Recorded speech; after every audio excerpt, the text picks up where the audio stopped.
Welcome. My name is Bob Rulli. I'm the Director of the Office of Community and Economic Development for the town of Bridgewater. This is our second edition of Let's Talk Live.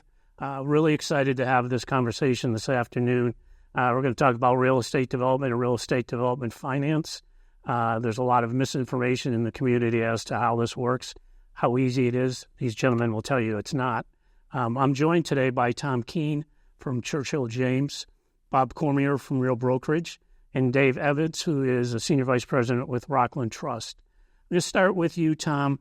You and your partnership just purchased what we call the Friendlies Assemblage on Broad Street. Thank you. Long been an eyesore for the community. Excited to hear what your plans are for that location. Yeah, we're excited to be here in Bridgewater. We've been coming down here for the last 8 months or so, looking at the site. We put it under agreement in early January, I believe, with the intention to build multifamily. We at Churchill James do a few different asset classes, but really focus on multifamily, and we like these small communities where we can make a difference and also be a player. When we're in Boston, it's a little tough. It's a big city. But coming down here, there's a little bit more flexibility, and there's been a lack of building in these communities for a long, long time. And Bob brought us down here, took a look around, and we like what we see. And we're really happy to be here. So, and Bob, you're a Bridgewater guy. Guilty as charged. Okay. Yeah, born and raised, third generation, 3 daughters here. My wife's a teacher in the district, so a bit of an eyesore. It might be an understatement, but it's more so sentimental to me in the fact that we used to go to the Friendlies after Little League, and I'd go to Bob's Big Breakfast with my grandfather, and to have a role and bring that back to life is something really special. And I think we found the perfect partner here at Churchill James to help do that. Great. And then Dave, we've had, since I've been with the town in January of last year, we've developed a really good working relationship with the local branch of Rockland Trust. Your thoughts about what this market is right now, and then we'll get into some more nerdy banking stuff in a bit. But Bob, you entered economic development in Bridgewater right before the world changed and Silicon Valley collapsed and interest rates have risen, 5x from where they were. So there's been the development finances, the landscape has completely changed since that time, but there are still local banks out in the community trying to make deals work. Great. So when you mentioned, Tom, that this wasn't like Boston, but it's public record, you're paying like Boston prices for the land that you got. Just talk a little bit about how that's challenge number one to try to get something not approved, but built. Yeah, building's tough. Construction prices, they've flattened a little bit over the last year or so, but we've seen over the last 5 years just continued, to continue to climb. And banks and investors, their returns stay the same. There's a spread on the debt and there's a return you got to make for your investors. And so it's been challenging to find good projects. And, I think you have sellers that have had land for a long time and they might think the land's worth something, but there's a compromise there. As debt has gone up, land's gotten cheaper, as it should. But still, sometimes it doesn't go down to the price that we want it. So we got to get creative. And here we've found a solution where we can build some multifamily. We can hopefully build some townhomes and have a good retail set as well. And I think without the form-based code, and I don't know how much we're going to talk specifically about that today, but without that flexibility, we wouldn't be here. It's a huge piece of what drove us here, and what you guys have done here in Bridgewater is, I think, huge for not just our project. It's decades long of change and progression towards, a brighter future for buildings and not having these sites just sit empty. Right. And again, if you look at construction prices going up, debt going up, investor returns stay the same. So they still want to make their money. And honestly, they go up too. So, when the Treasury is paying you 4.5%, 5%, do you want to take a risk on an alternative investment like real estate? Sometimes not. So equity's even dried up a bit too. So Tom alluded to the form-based code. For those of you that don't know, in April of this year, the town council approved an amendment to our zoning ordinance for the central business district. That did two things for us. It put us in compliance with the required MBTA communities legislation, which enables us to apply for 13 or 14 different funding sources, grants from the state. But also we incorporated in there something called the form-based code, where if a developer comes in, checks all the boxes on a checklist based on criteria that are included in the zoning ordinance, there's an expedited approval process. And that time value for the development community is real because it's saving them time and saving them money. So this is the first project that we're going to see under the form-based code. But as Tom alluded to, and Dave can speak to it a little bit too, as we went through this process, people from the public that participated, some would say, 6 stories is too much, maybe 5 should be 4, not understanding the economics of what construction costs are. We talk about, we've got dirt costs, we have vertical costs, we have, carrying costs. I mean, it's a very complicated matrix when we talk about what real estate development financing is. We have people that say, I'm in commercial real estate. Well, if you own a storefront retail, you're a landlord. You're not in commercial development of real estate, and there's a distinction. So, Dave, maybe you could just kind of, walk through. We have a developer come into town, probably has a property that might be a little overvalued, but you see the upside in terms of what could happen there. What is the bank looking at? So we put a couple different guardrails on, and a lot of it's going to be based on what the development's going to look like in the future. So they'll put an appraisal guideline on there. They're going to put debt service requirements on it, meaning how much debt can this property carry based on what they expect the rents to be and the expenses to be. So we'll kind of back in based on what it's going to be at the end, take out what it's going to cost to build it, what it's going to cost to carry it, meaning paying interest, paying architects, paying a lot of soft costs, and then they'll come up with what the land is today. And in the case of Tom and Bob's project here, it seems like even though it might have looked like sticker shock on the land price, because of the density they're going to get with those units, it's the only way to make it work. Right. That's one comment we've heard in the whole reason we did the zoning amendment and the form-based code was we needed to incentivize development. And the only way that we could do that without putting real money in was to expedite the approval process and give more density. Density is currency to the development community because you're being able to do more than what you were allowed to previously.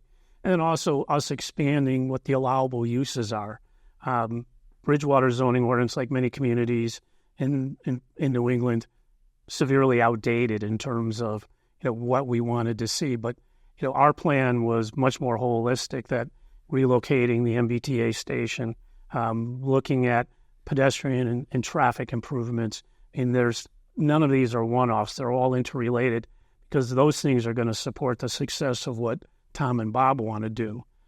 So, yeah, I think one thing that's really unique about this particular Broad Street property in terms of density, I mean, we looked at this every way possible, right? In order to make those numbers work with the debt service coverage, it was roughly, 100 units if it was strictly multifamily. Yeah. And I think we decided right off the bat, especially me being a resident here, that's not a product I want to be involved in. I think what makes this special is Tom was able to get creative and say, okay, if we can leverage home ownership with townhomes, combine that with lesser density in the multifamily, and then really thoughtful retail with restaurant space and revive the 60 Broad Street building, that requires less density to still hit the same financing metrics that you're talking about. So that's what makes this project exciting. Yeah, because the debt load goes down as those units, if you have townhomes and you're selling them off, you're not carrying the debt long-term on that piece. Yeah. It's a creative phasing to be. Yeah, and we're a little bit creative in what we can do internally. We don't have a board. We have a group of partners that's flexible and knowing retail as well as we do. We own some restaurants in a restaurant group, and just a unique structure in how we can look at a piece of real estate. Where I think a lot of the folks that have been doing multifamily for a long, long time, they look and they say, all right, I need to build one building and make that work. And if you can get a little bit creative and bend the rules a little bit, and we have a unique investor base, a lot of high net worth individuals or some quasi institutional investors that give us some flexibility if we feel strongly about it. And we came down here and the demographics of a lot of cities around Greater Boston are so strong, and there's a changing of environment. We're seeing the house prices go through the roof. which gives multifamily a little bit of an advantage. There's some downside to that. Expensive homes. I mean, it's tougher for young folks to find a place to live with their family. They're moving farther away from the big cities. But, we look at ourselves in places like Bridgewater as a stepping stone for folks to move into, if they want to leave the city, move into a multifamily building, still have that high quality of life. We build borderline condo quality multifamily, give them some time to save up and then move on to hopefully their family home. And that's what we see in Bridgewater. And there's a lot of communities like this, but this is the first one we're doing it in, other than we have a lot of investments in Worcester. But yeah, really excited about being here in Bridgewater. And I don't think we're one and done. I think we can be here for a long time. And we look at form-based code as that succession. One thing the state has acknowledged there's a housing crisis. Throughout this process, we'd have people from the community. We don't need any more housing. We do. The university tells us we need more.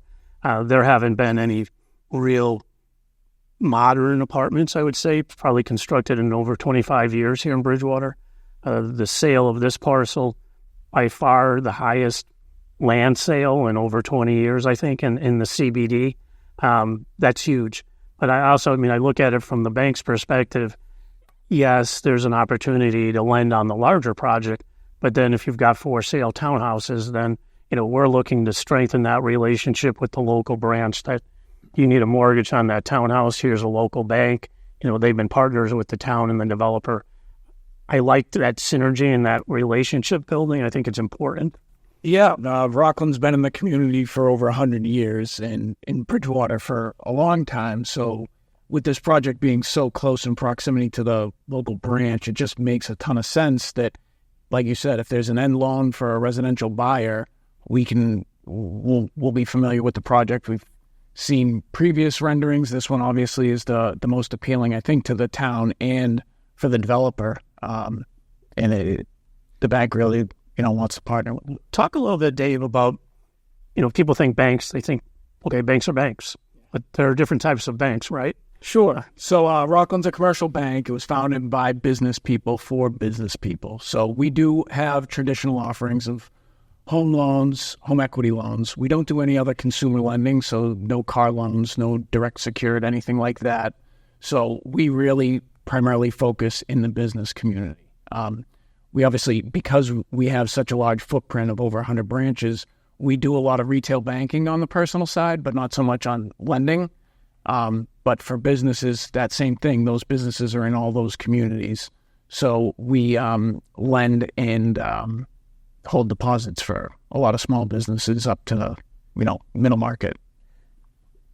Tom talked about kind of the changing market in the Boston area, but I think a lot of people don't realize that the area median income, which is kind of the barometer for a community's wealth, in Bridgewater is one of the highest in the region. When I got here, there was a lot of Easton envy. People like, if you want to go eat a good restaurant, you have to go to Easton. Easton had the highest AMI. Now Bridgewater has a high AMI. But we don't see that on the retail side because we really don't have anything downtown that all that money that is here is leaking out, going someplace else. So this project, from my standpoint, is a real catalyst for other things that can happen. Other property owners on that street didn't realize that by Thursday night they had won the lottery because their values went up with them doing nothing, just because of these gentlemen having the courage to say, we believe in what's happening here. And I think we're going to see more of that. But then again, at the same time, the town we have an RFQ out to do pedestrian and traffic improvements in the Central Square area, working with the Department of Corrections to reallocate wastewater, working with the city of Taunton on getting potentially water from them. So there's a lot of moving pieces that will support not just this project, but other projects as well.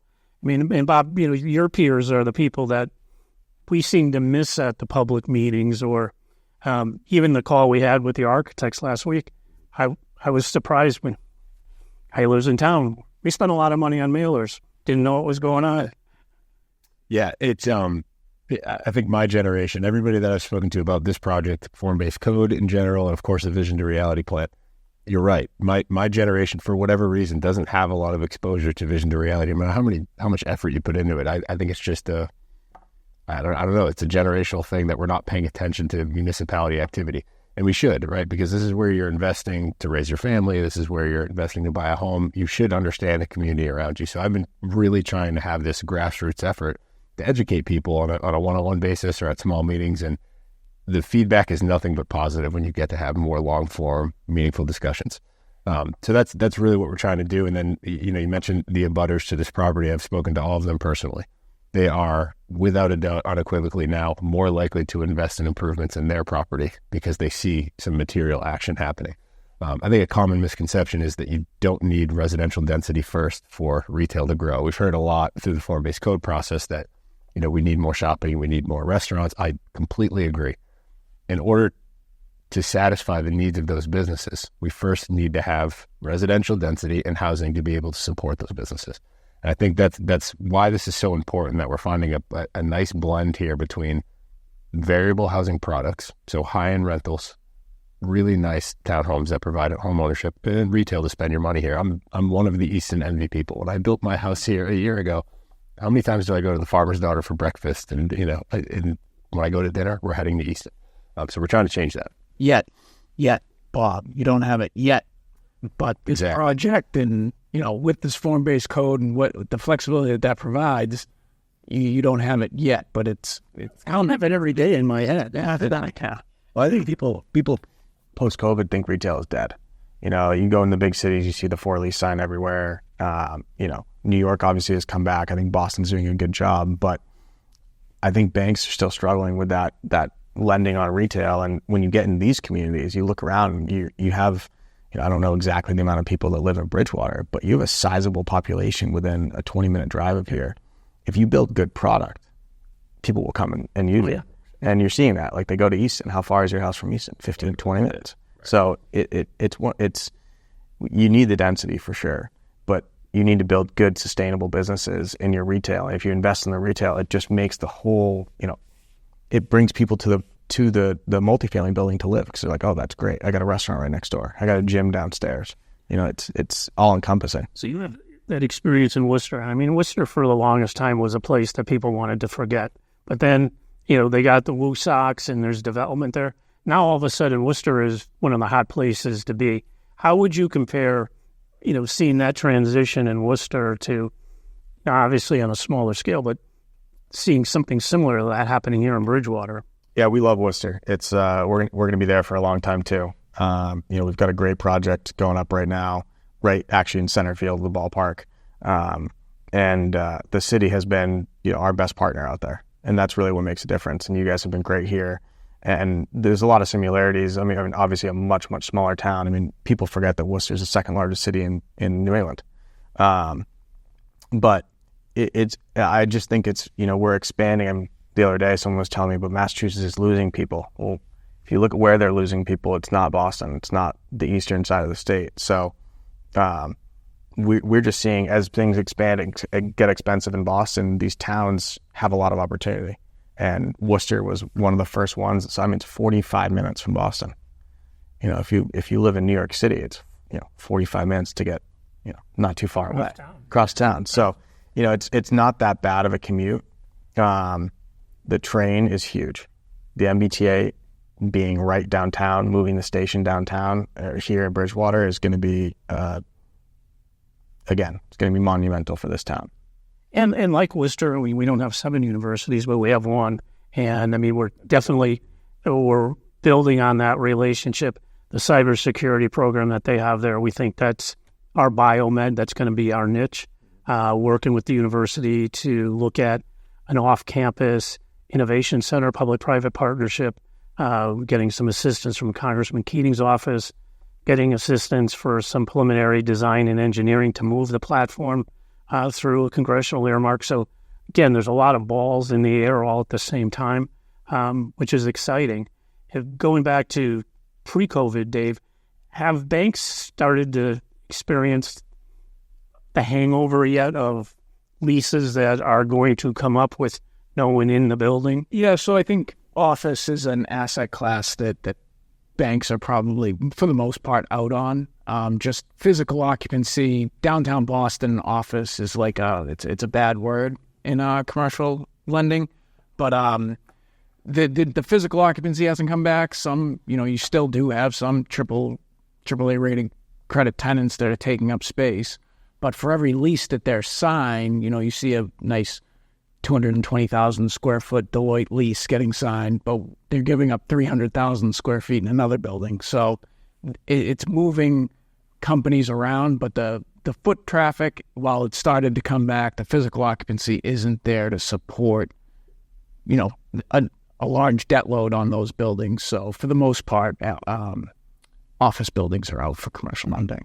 And you just landed on a good point, and I want to go back to Tom and Bob on this. Is, we've talked about, again, it'd be great if we had this retail, if we had this restaurant.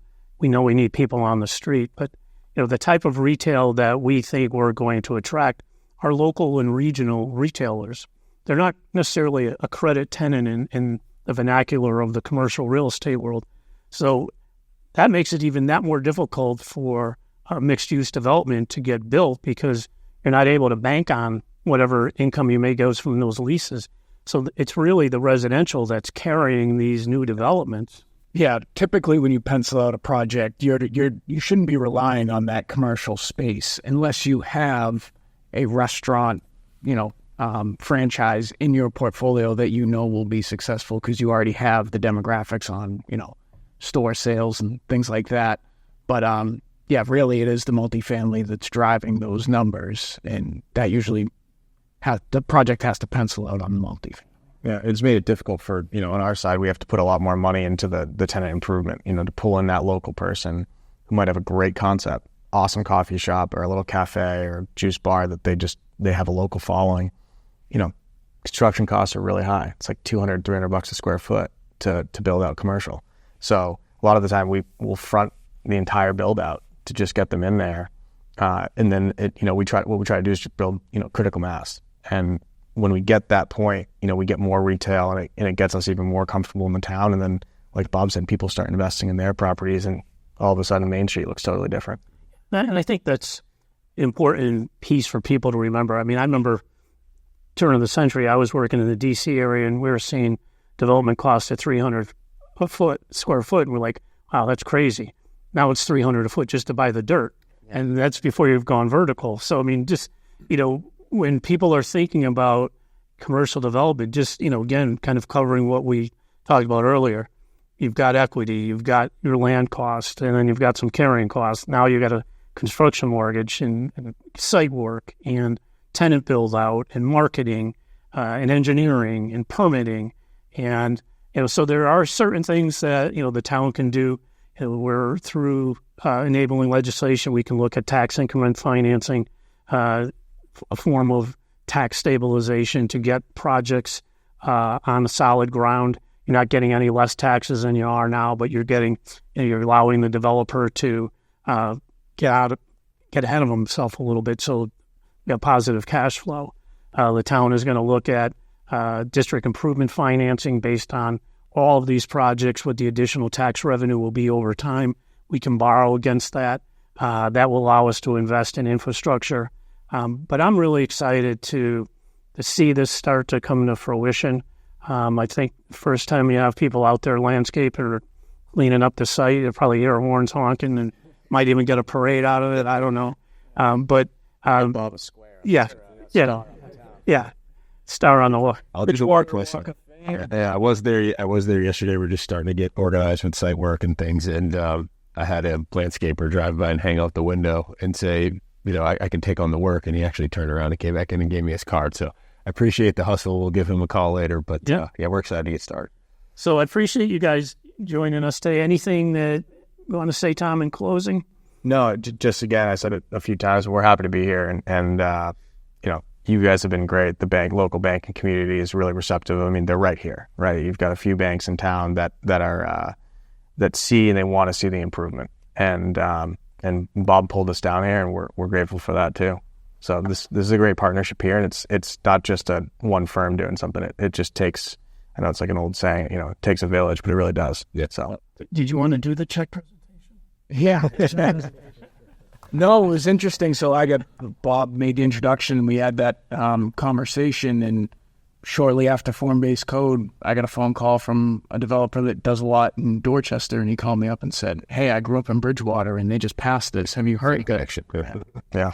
It's good. It's exciting. We're going to bring the right people down. It's funny to think we're sitting here now, and 9 months ago I knocked on your door, had no idea who each other were, and all with the same goal, though, right? And I think we're very lucky to have Tom and Churchill James, because they're going to do development the right way. That's going to improve the community, not just look at the bottom line. And I wouldn't be involved if that wasn't the case. So, I'd like to give a shout out to Edgewood Development. They're doing the Perkins Foundry site. I mean, that's been approved. They're still working through some permitting with DEP. They worked with us to revise their design. I think that's going to be complementary to what you guys are doing. Federal Realty, owning Campus Plaza. I think initially when I first got here, they were looking to flip that. Now I think they're maybe stepping back a little bit and seeing, what kind of JV opportunities there are there. I don't think they want to be in the housing business, but and we see that to be a really important, site as well. I know Ashley wants to see it done because she gets a new branch out of it. But so I think that, there are a lot of balls in the air. Working with the MBTA is a real asset. They've got additional land that I think can be ground leased in the future for residential.